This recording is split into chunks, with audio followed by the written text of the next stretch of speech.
I just finished these two books in one go, and I was so disappointed that I haven't discovered this series earlier. I believe these two belong to a trilogy, and the first book is called The Girl with the Dragon Tattoo.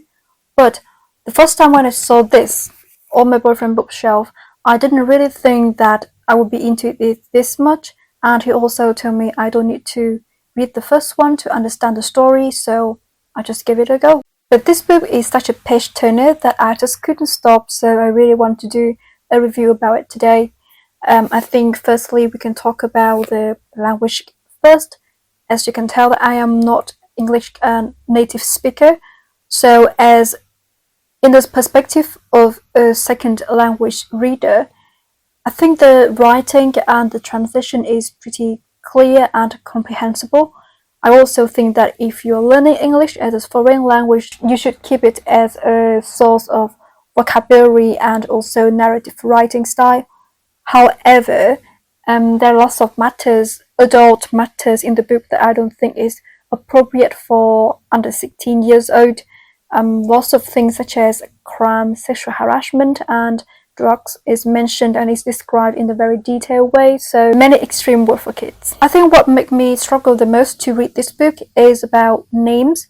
I might have to ask for forgiveness from all you guys if I pronounce any character's name wrong.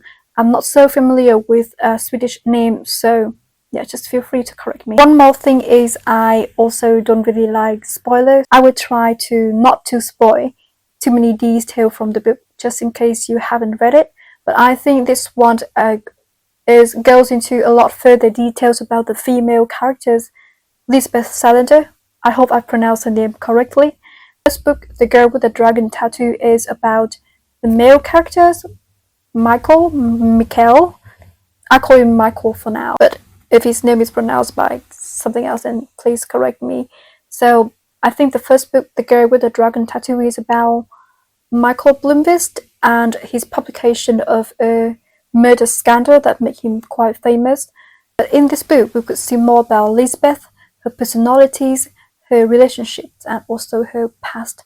While in this book, I could see a switch to give more spotlight for other side characters as well, such as the staff from Millennium Publisher, Annika, who is a Blomkvist sister, and the mutant securities staffs. I think some others are police as well. I won't go into detail about the murder and the complication of the story and the crime in the book, because although this is the main part of these two books about, I think what drawn me into the series the most is the main character, Lisbeth Salander. More than a stereotypical woman in movie and fictions who used to be portrayed as bold and strong and with crazy mind, Lisbeth was portrayed with a lot more layers into her characters. While the author didn't really spend too many pages describing Lisbeth's inner thought via her action, I think all the readers can see an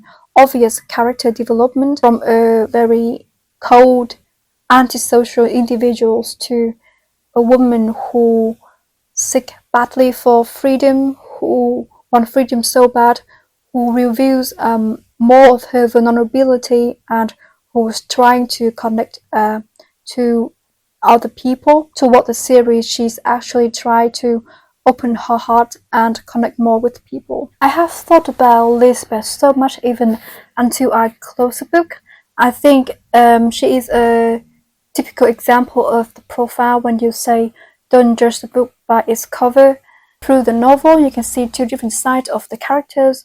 One side is, I call them anti-Lisbeth because they hold a very strong judgment about her, and they know Lisbeth through media and fake paper. They try to label Lisbeth with the ugliest and unfair words and terms, such as she's a lesbian who involved in Satanist cult. She is an incompetent individual who is delusional and harmful for the society, and they believe that she should be locked up forever in mental institutions. The other side of characters, however, is the one who knows Lisbeth personally. They give Lisbeth a fair judgment about who she really is. One of my favorite part of the series is when some police got really confused with a different description about Lisbeth. They don't understand how on earth such a woman can be described as extremely smart, intelligent, and moral. One of my most favorite quotes from this book is from a police. Let me try to pronounce his name. Polanski. So this is what he said to Blomkvist. I can't seem to piece together a coherent picture of her, a retarded psycho case or a skilled researcher. I think although this book was published more than 10 years ago, but the messages still last until current time. I think it shows how easy we are swayed by the media. As you can see, one of the reasons why Lisbeth created such an impression to people around her is because of the way she dressed and the way the media portray her.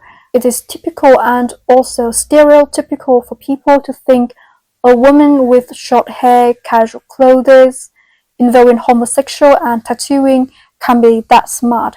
But there you have it. Lisbeth, she broke all the judgmental comments and she became one of the most actually smartest character of the series. One last aspect that is also very well written is how the author portrays Lisbeth as a woman with Asperger's syndrome. I think nowadays Asperger's syndrome belongs to is under the autism disorder spectrum, although until the third book, Lisbeth wasn't diagnosed officially. It was believed by her former guardians and also one of her doctors that she is under the spectrum. I believe that autism can be a very good explanation of Lisbeth's obsession with computer, as well as her struggle to communicate with people and understand their feeling. Is also explain why she is strictly private about her life. The way she thinks are very straightforward, very black and white. So one more good point about the author and the series is that it is very well written about neurodivergent subjects. For her, there are a lot more about the series I want to talk about, and I could go on and on. I might do another video about it, but I think now I should go back to read the first book. I know that there are movie adaptations for the series as well, but I will also not so sure. So I think I have two questions for you guys if you're watching my video. So the first question is, should I read the next book? Because I know that the next book are written by different people, not the original author. So I don't know how it affected the plot and the characters. And the second question is about the movies. I see both American and Swedish adaptation versions. I don't know which one is better or which I should watch. I might watch both, but if you have watched any of those, then please let me know. Thank you.